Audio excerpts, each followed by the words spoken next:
everyone's got that type of vice, you know. Everyone does some kind of thing, or you know, they smoke something, or they pop a pill, or they drink, or whatever, to get themselves away from all the bullshit, you know. And whether that be you riding your bike, or you work out on a regular basis, or you rap, or you know, go mountain climbing or something, anything like that can be seen as, you know, your out.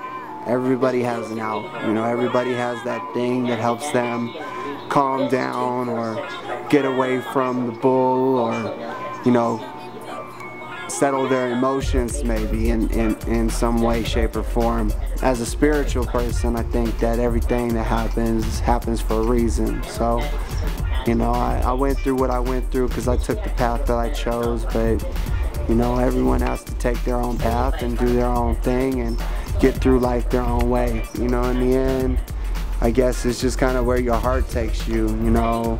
Same could be said for anything else that anyone does, you know. You could have a simple addiction just to riding your bike every day, but that not because it's a bad thing, but it, you know, you want to ride your bike all the time. That's an addiction. That's not that it's a bad addiction. Shoot, studies have gone out and people say, you know, you have addictions to sex, and emotionally you have addictions to you know, marijuana, or, you know, or alcohol, or, you know, you can have an addiction to playing video games, you can have an addiction to watching TV, or some people are workaholics, and, you know, it comes from anything. And, you know, people chase money all the time, and, you know, you're trying to do what you can do just to get through this life, to feel comfortable. And, you know, in the end, it's all kind of a sense of trying to find ourselves and feel some kind of void that we have inside of us. Now, you know, I don't know what that void is, and I don't know how people can fill it. You know, hell yeah, you think about, you know, fuck yeah, you want to go have a beer or something on the weekend, or smoke a blunt. Hell yeah, that ain't no bad thing. Just, you know, having some fun or whatever, just to get away. Everybody needs that. You know, everybody needs their peace to have some peace in their heart, even, you know. Shit, this life is a lot of turmoil and stupidity and a lot of evil, not even from a spiritual standpoint, but just from a conscious standpoint.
They just accept what it is what it is, and not question shit, and not fucking look in deeper. It gets annoying. Oh, why'd you do this? Why'd you do that? Blah blah blah blah blah blah blah blah blah. That's all it is. Other people telling them that it's bad, and them listening like the fucking sheep that they are, and going along with it, saying, oh, it's the devil's drug, you smoke too much weed, you're gonna go out and kill people. No. fuck that shit. That's not right. No. The most you're gonna do, smoke too much weed, go home, eat your fucking fridge down, and you pass the fuck out. That's all you're gonna do. It teaches you to realize what's around you and take everything in and don't take anything for granted. Whereas alcohol, cigarettes, music, pop culture, media, such as Facebook, technology of any kind, completely shelters you. Pot, acid, mushrooms, all that stuff, it opens up your mind. It makes you an open thinker. It helps you see the other side that the other people do not see. And others are scared of that. They're scared of the unknown. They're scared of what they can't see, what they can't visualize, and they have to put all their false hope into a god or into a religion where when you can take some acid, you can smoke some fucking pot, and sit back and realize that it's all within you. It's just peace, love, and happiness, and that's it to this world. And people are scared at that concept because of what they know. They only know hatred, they only know evil, they only know sickness and famine and bullshit. No matter what we do, we can't really spread the word to everybody, but we can fucking try one way or another. People just need to open up their eyes and realize that hallucinogenics, they don't ruin your life, and when taken in moderation, yeah, you can take 100 fucking hits and lose all shit. Take 1-2 hits of some acid, some good acid, you're just gonna learn some stuff. Smoke a joint, you're gonna look at the tree a different way. You're gonna look at life a different way.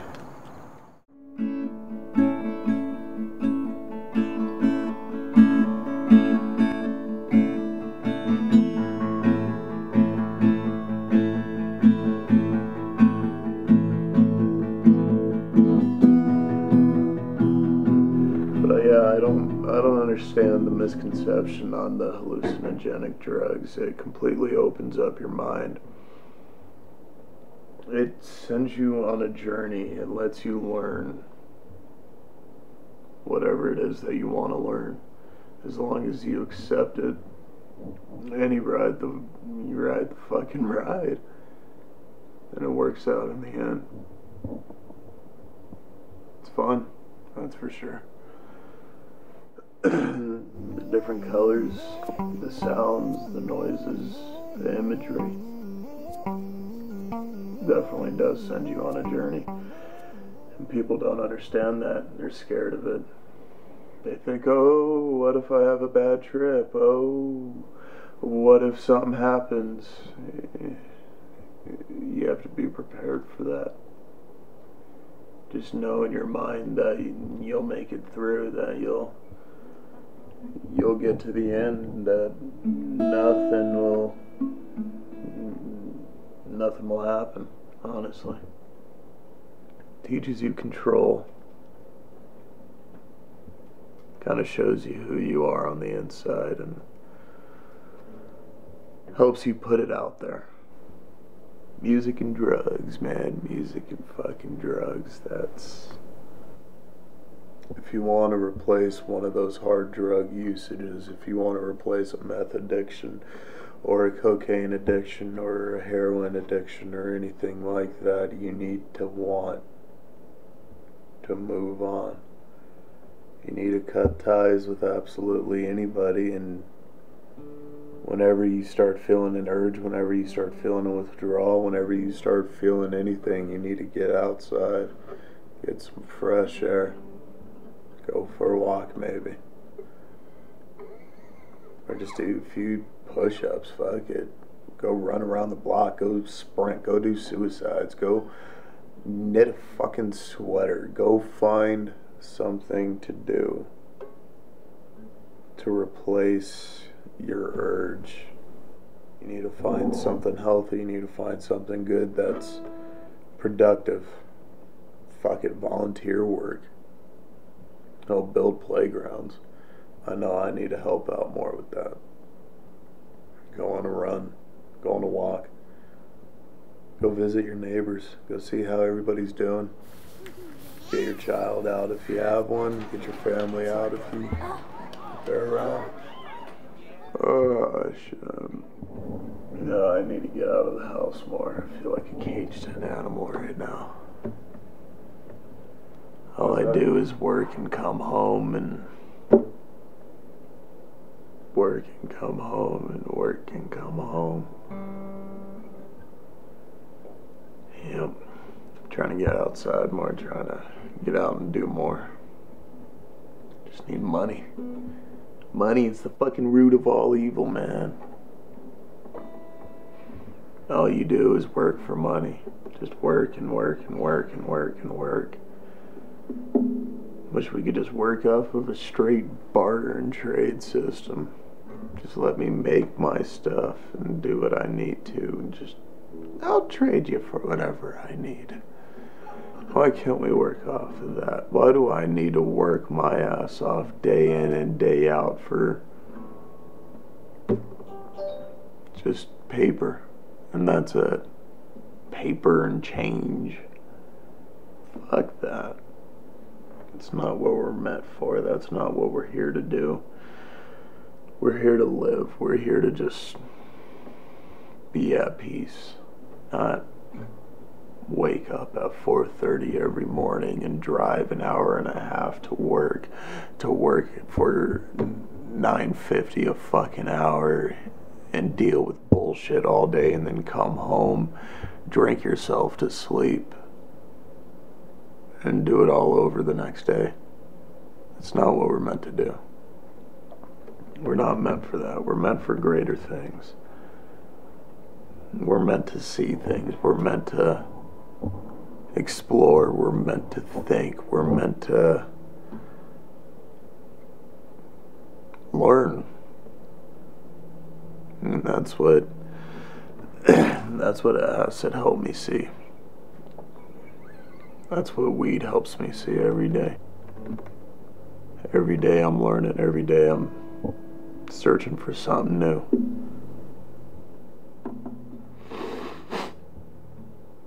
But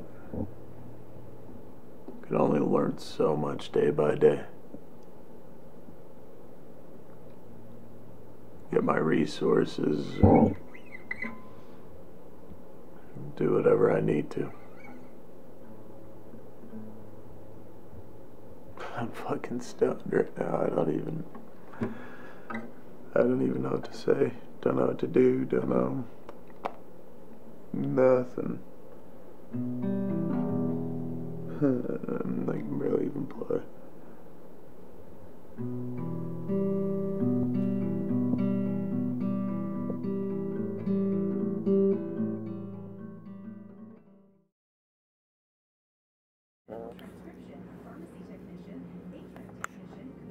Yeah.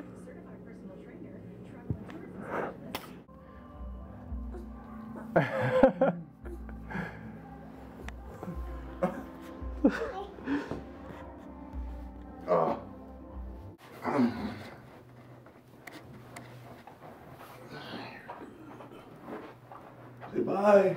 Bye-bye. Say bye-bye. No. Okay.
realize what's important in life, like my daughter.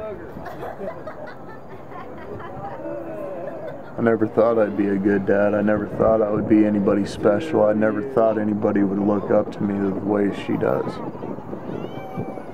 And I'm a god to her.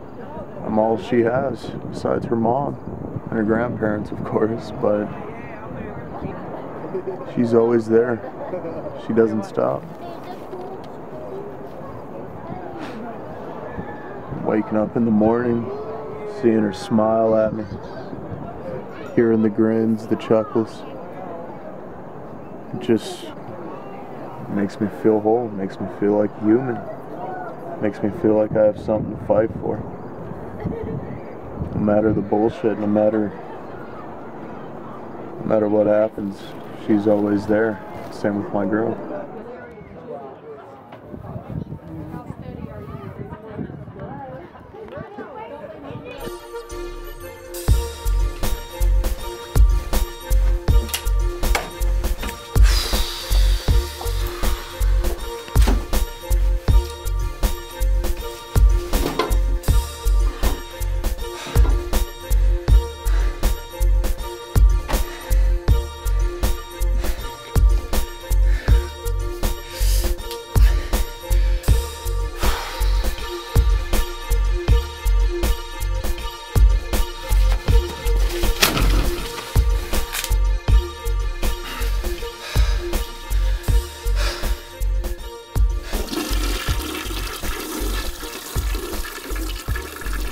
We all do something, whether it's, I would think, like, whether it's an OCD task, like, you know, you've seen videos of people turning lights on and off and shit like that.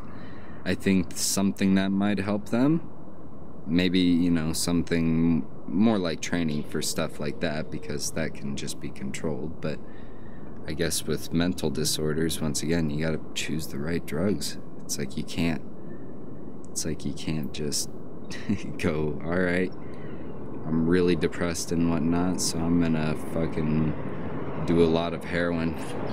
Can't do it. You need to be aware of what's between your ears, and not many people do. Sometimes it changes you, and that's what I mean is weed never changed me, ever. Like, it was always just, it was for me like drinking 2 beers, you know, like you can feel it, but you ain't like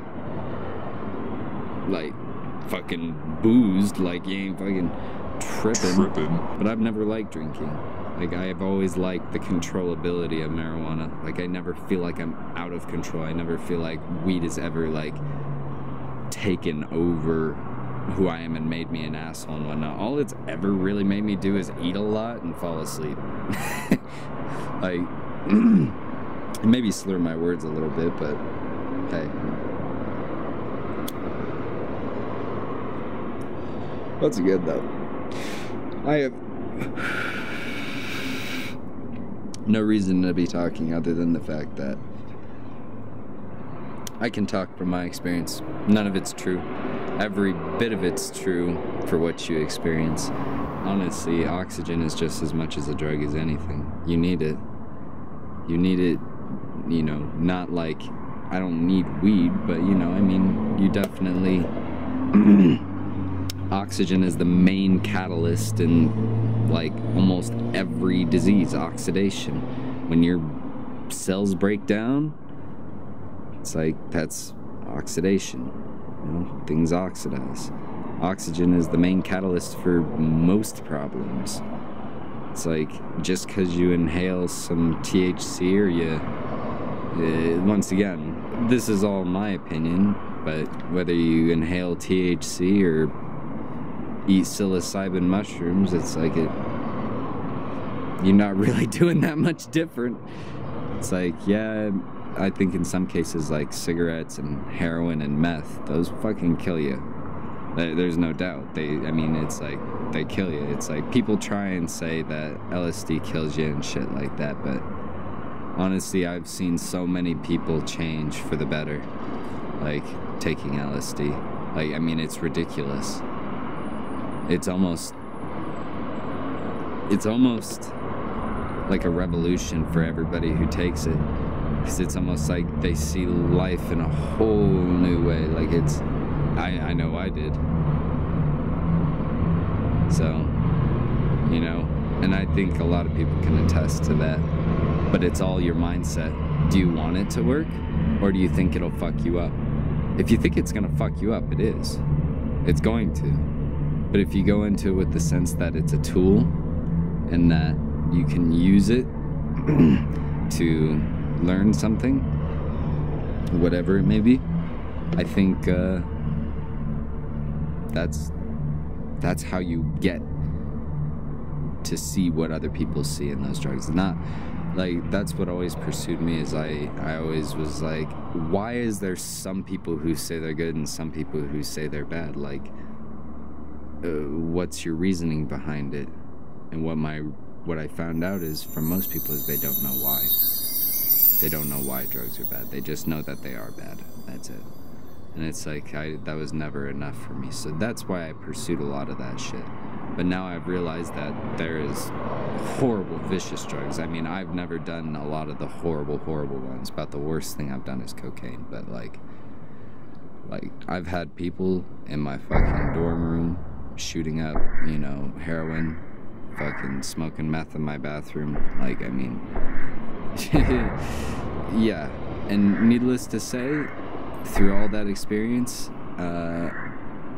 I saw ample destruction for the alcohol and the heroin and the meth, and, you know, people losing teeth and people stabbing each other over shit like that, you know, beating the shit out of each other. And what did they all achieve? Maybe got a little bit higher. You know, of course there's the bad apples in weed and whatnot. And, you know, there's the bad apples in psychedelics and stuff like that, but all I've ever seen come from, like, true psychedelics, LSD, psilocybin, and THC, for the most part, those guys have, I don't know, I just feel like maybe it's just because I'm one of them, but, like, I've always just got a sense of community. Like nobody really gives a fuck. It's not like you need to sell weed.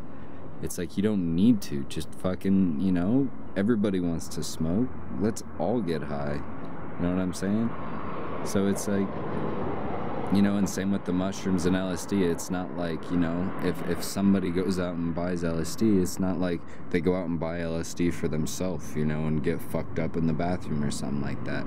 It's a community thing. Everybody wants to be involved, you know? I mean, everybody who wants to be involved is involved, but you get my point, is that it's a group activity. It causes community. It brings people closer together.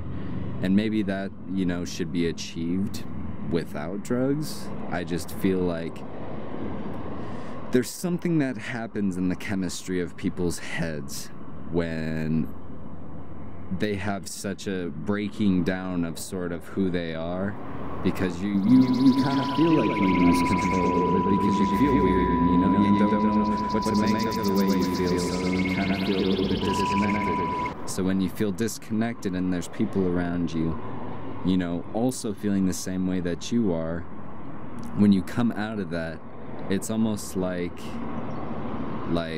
there's almost a bonding between, like, the you know, I'm not religious, but I feel like the souls of the people almost. Like, I mean, I really am not religious at all. Like, I don't go to church, nothing. I don't read no Bible, nothing. I just do feel like there's something that breaks down inside of you to allow you to see that everything's connected. Everything is. You know, like, I'm just as much as a friend to, you know, my friends as I am to plants and animals, because they deserve that respect. And that's what I've realized, is that, you know, when I tripped LSD and I came down and I woke up the next day, I realized that, you know, I have no reason to, you know, pull a weed out of the ground. It's just trying to make its way just as much as I am. You know, it found its nook in that dirt, and I'm here to cut it down. Like, I know that, you know, weeds can impede on, you know, flowers and things like that, and that's not good. But the fact of the matter is that everything's just trying to do its best. And the sheer fact that we've got roofs over our heads and vehicles to travel and ability to pretty much get anything that we want and still struggle is a bummer to me. Because a lot of things, like I said, the weed had to find its nook. It had to find the right patch of soil and the right amount of water, and, you know, yeah, it's a big struggle, but we all, and that's what I felt like LSD gave to me, is that foresight, that ability to see that and find value in life and anything, to find value in simple things. You know, when I did psychedelics, particularly LSD, it was like waking up the next day and the sky was bluer, the grass was greener, you know, like, I mean, everything, like, colors became more vibrant. It allowed me to think in such an almost abstract way. I wouldn't even say abstract, but I mean abstract and organized, if that makes sense. It just gave me a sense that anything was possible. Like, I could learn anything I wanted to learn, and I could achieve anything I want to achieve. I just gotta want it bad enough. So, once again, I can't say that drugs are right for people. I can just tell you what happened to me. I don't think I made the right decisions, but I did make some decisions that led to some good endings.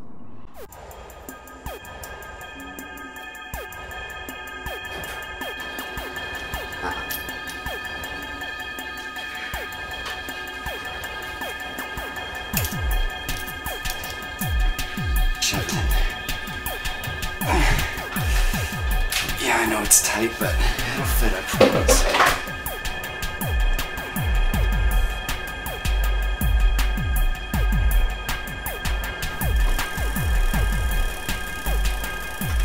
All right, Mang.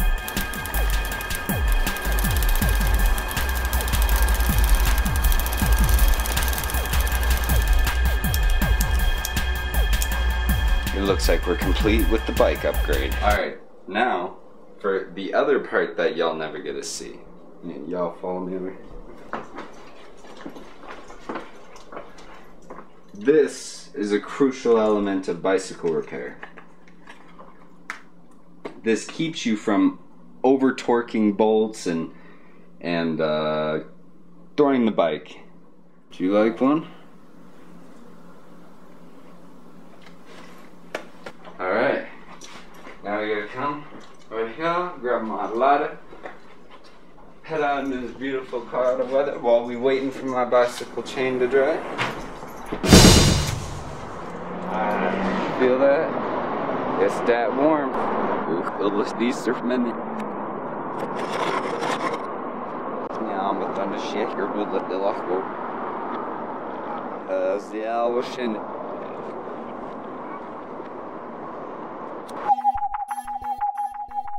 We are going to properly dispose of this inside. We don't throw cigarette butts on the street. I know you may have seen me do it before, but it's not right. It's not right. So what we're going to do is we're going to trek back inside. We're going to grab that bicycle. We're going to take that motherfucker downstairs.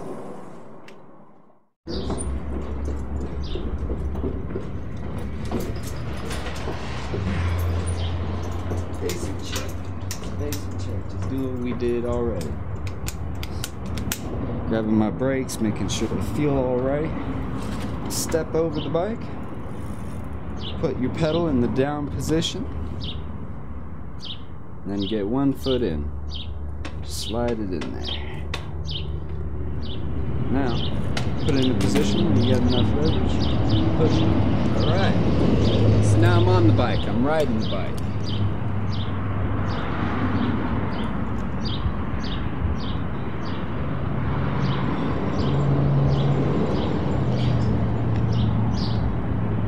As you can see, I'm just pumping my brakes, making sure they feel alright. And the bike, just good all around test. Just trying to see if everything's working the way it should.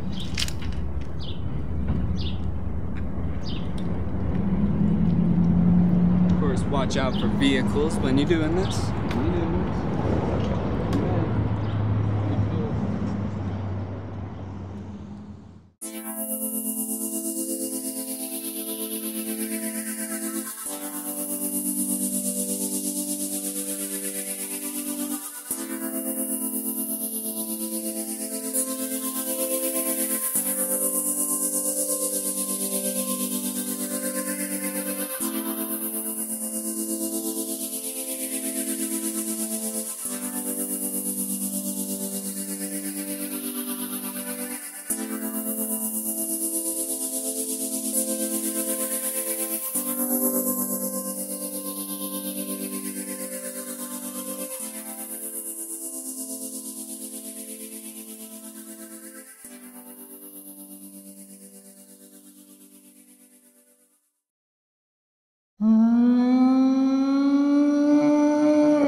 This is a poem called Perspective. I'm dumb, blind, and crazy. Most would say I'm a little lazy. I'm not a Patrick Swayze, maybe I'm a little hazy. I've been called Edward Gacy and I've been treated like Lacey. I'm the opposite of racy, just for little Stacy. With fried hair so wavy, oh, and little Davy, who's forced to join the Navy, children mixed like gravy. Racism is annoying like an ivy. We all should be chill like Ivy, cause rappers are poison ivy. Driving around in the color ivory, they're all dead but so lively. Spitting fire, call me Ridley. But I don't fight women, I might pump gas in them. Too many trying to be a 10, but really it's all made up by men. Oh wait, am I shocking them?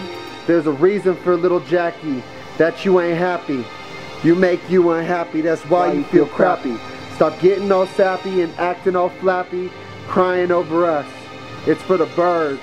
There's more than just one reason for these words. I'm giving perspective to you turds.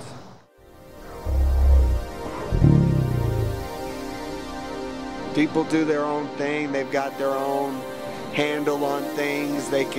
Some can handle more than others. Some are, less psychological than others. Are you enabling yourself, or are you just hanging out, having a good time? And that's the hardest part, is to decide which one it is. None of us really know which one we're choosing at the moment, or which one we think is the right way. But a lot of times you get caught up in things. Like, I know with myself and marijuana, I got to a point where I was in a good place, but I was doing too much. Not necessarily the quantity that I was taking, but it had come to the point where I needed to smoke before work, and I was needing to smoke before I went to bed, and not just smoking to hang out with the homies or whatever, but it became more than that. Or like, I'd be sitting around all day playing video games, and it'd be a hit here and a little a while later I'd need, you know, a little dab of hash, or I'd take, you know, a bowl of some weed, or, you know, later on get some more hash, and after a while it'd be like, you know, at least over the course of a day, at least 6 bowls or something. In the end, you got to kind of ask yourself, what am I getting myself into, you know, and what do I plan to do after this? It gets to a point where, you know, we get to doing these things and we forget about our health. And I know myself in particular, hey, I ain't afraid to say it, some weed is good, man. It is. It helps sometimes, but I always, you know, kind of forget that I have a medical condition, and, you know, with asthma, it's really, really hard to put yourself through that on a constant basis. You know, your lungs are very fragile as it is, and, you know, for me as an asthmatic, it's even tougher. And for anybody who's got any type of medical condition, it could be tough. I've seen people who have been really, really depressed, and, you know, they do marijuana, and for some it helps, and, you know, for others, along with the other medications that they take, they become really, really addicted and agitated without it. You know, it's really, really kind of different for each person that gets a handle on it. And, you know, I mean, just to point something else out, we have a lot of people who are on pills. You know, we have all kinds of simple addictions as far as that goes, but I mean, when it comes to pills, that's something that no one thinks about. Oh, you know, I'm not addicted to pills, but, you know, we have people that are taking, you know, at least 20 ibuprofen a day because their back hurts or something. That's a simple addiction, whether you believe it or not. The thing is, though, is, you know, when you get to dabbling in pills that you have never been around or understand or have ever tried before, you know, you could have some serious reactions to stuff like that. You know, I've had, you know, friends die, I've had family members go crazy. You know, you just got to be careful on what it is you're taking and what you're mixing it with. You know, alcohol can be a terrible mix. Everything in moderation is okay, I would have to say. I mean, honestly, anything in moderation. Now, I'm not going to tell someone to go out and do heroin or cocaine, because those aren't drugs that I would ever do. But, you know, even methamphetamines, you know, if you really go down to it, heroin was created off of all natural substances, and so was methamphetamines. But when we got it here in America and disbanded all of the legal ways to make it, people started making it with, you know, stuff under your sink, basically. You know, you're putting in Windex and plumbing supplies and stuff like that, and that's where you really get into the losing of teeth and clawing at your skin, and, you know, just putting yourself in an addictive state, because those drugs aren't really supposed to be in your system. So your body takes it over as, well, I'm getting it all the time, I must need it. When you cut people off, it really only makes them want to rebel. I have to say, the best advice that I ever took was from my dad. And he said, look, man, I can't tell you what to do. I can tell you what it's like to do those things, but I can't tell you what to do. And, you know, I can give you some advice, and the advice would be, look, man, stay away from it. And, you know, I learned the hard way even still, but, you know, had I not just stuck with the stuff that I stuck with, I probably wouldn't still be here today. You know, had I been on cocaine or, you know, doing heroin or meth like that, things wouldn't be the same right now. You know, I got lucky because I was just smoking marijuana, but even still, you know, if you're not careful with that, it can kill you. And, you know, people say you can't overdose on it, and you're right, you probably can't. But for people with any type of respiratory issue, you know, smoking is out of the question. Smoking is bad for you regardless of what you say or what you do or what it is, tobacco or not tobacco, weed or not weed. It's all bad for you. You're putting the wrong things in your lungs. Your lungs are to take in oxygen and release carbon dioxide. it's just how it works. Recently I was hospitalized for, it was severe pneumonia and an asthma attack.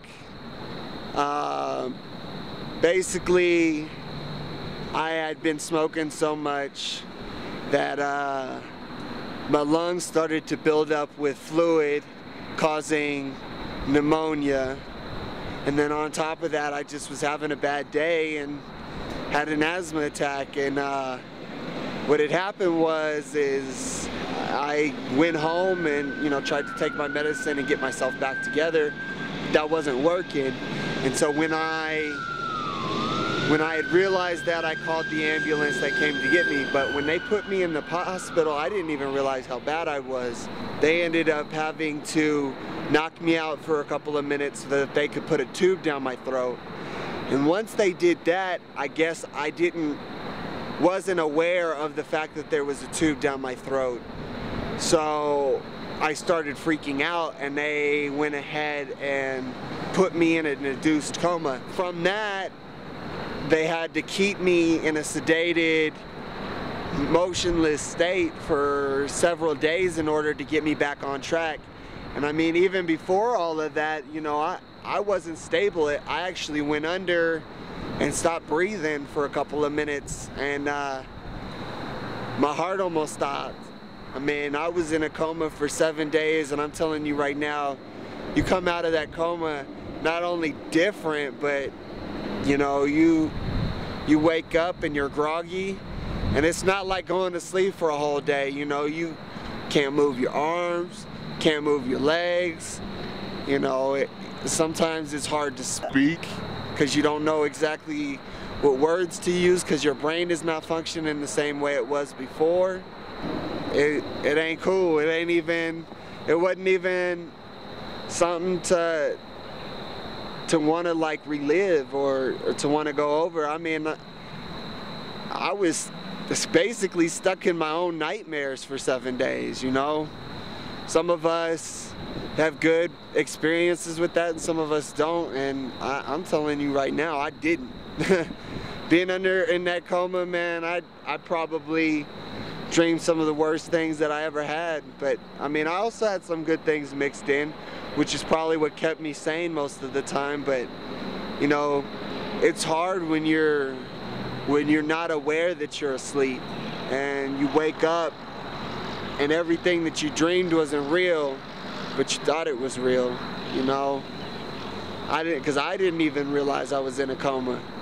And some people, you know, gain brain damage and stuff like that. So I'm lucky to be back to where I was before, because before all of this, you know, I was able to do 100% of everything I wanted. But you know, some people don't get to do that ever again.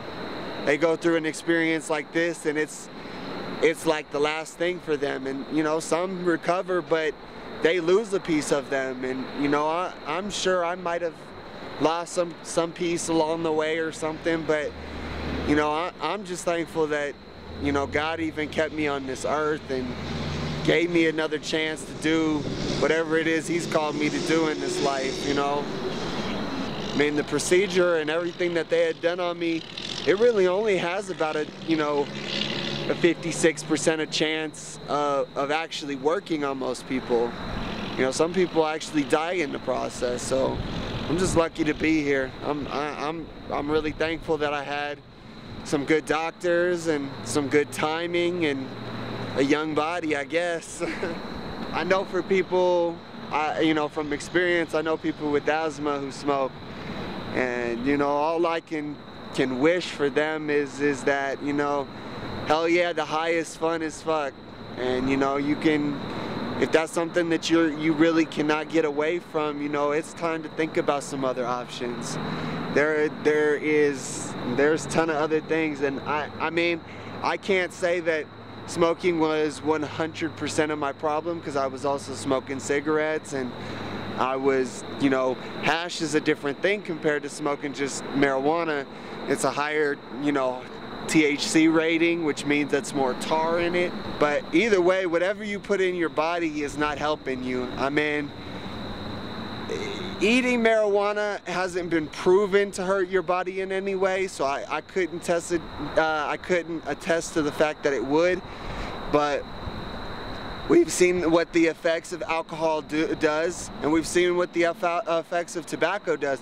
And honestly, we can say what we want, but marijuana is no different. I mean, yeah, we don't put a lot of additives, and there's no formaldehyde or fiberglass in it, but it's still being smoked, and it's not oxygen going into your lungs, so your lungs are taking in something that they're not supposed to take in. You really got to think, one, I mean, if you're like me and you got a medical condition, what are my limitations here, and if I have to continue something like this because I'm really that addicted, then, you know, what are the other routes? What are the other possibilities? What else can I do? What can I do to fill my void? You know, anything that you've got that is tearing you down to that point, and you've got to take something else to help yourself, you know, feel better about it. You really need to think, is that the right route for me to go? I mean, from experience, I've seen when people try and to make themselves feel better, that's when they really get into the addictive states, and they really can't get out of it, because now their brain is trained, whenever I'm hurting, I need that thing. They don't know how to work through it. They don't know how to function when things are bad. So I mean, my biggest advice is figure out why you smoke or why you drink or why you do that, and then understand that there is other ways to deal with problems if that's why you're doing it. If not, then, I mean, if you're just doing it for fun, you gotta find something else that ain't gonna kill you at least. I mean, that's it for me. That's all I can say, guys. See me? Well, I've been through the ringer, and B, I ain't talking about no sting in my mind full of memories that just linger, and God has more than just my finger. A hand on my heart, a hand on my mind, my body as the cart. I'm leaving the bad behind. Where do I start? With God defined. I guess this part was just me being blind, or maybe I was deaf to God's word while I just sat choosing my own verb. My brain baked, I'm high as a bird. I told my lungs to bite the curb, tube down my throat. I'm stuck in a coma. I'm floating on a boat with thoughts of a stoma, and I'm stuck on this moat with this effing aroma. And I will quote, I'm in a jam like Jonah without the whale, but in my dreams, all because nothing is the way it seems. All of the evils left me in the ambulance. I'm getting no oxygen as time would advance. Needles in my veins, leaving me in a trance. Tube down my windpipe, the devil he cans. I'm laying on the table, I'm stuck in a nightmare. I'm laying on the table, but would any have a care? Mirror to mirror, I was feeling in fear. Place to place with no recognizable face. It was like these dreams had gone from bad to worse, and on me there was some kind of curse. Life had gone from sunny to purse, but God told me I wasn't ready for a hearse. So on the 7th day I would rise, barely able to even open my eyes, and all I can think is smoking ain't wise, and I really need to pass on all of the lies. So as I turn over a new leaf, God, please take over the street. Baby, get young, others get desperate, some not willing to test it. For me it wasn't fit, gotta grow out of it. Shit was crazy, luckily no bullets grazed. He now phased, he looks lazy. What harm could he do? Not knowing that I might snap. Ooh, say what you want if it's true. Write my do while you're looking blue. Ooh, the suit is getting on you. Yes, I do. Well, shut the fuck up, ho! I got way too much on my mental. I learned from what I've been through. Okay, that's a big shot line.